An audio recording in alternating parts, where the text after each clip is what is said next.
The Pachamanca traces thousands of years of history through Incan cooking, and this one-of-a-kind barbecue is still prepared today throughout the Peruvian Andes.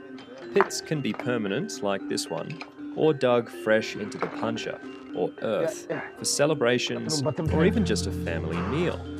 After an hour over the fire, these stones can be removed and a layer of local potatoes goes directly onto the coals.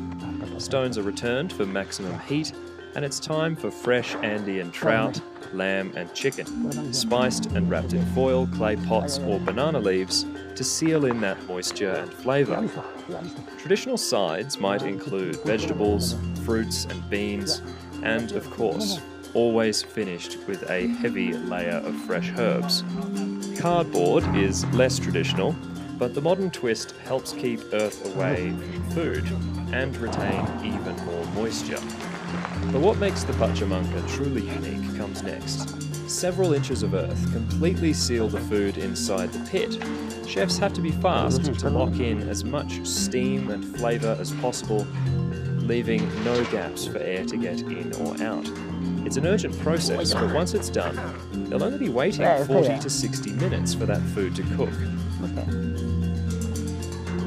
Chef Timo is extra careful to clear the earth away from what's inside, and when he's ready, the aroma of herbs and cooked meat is immediate.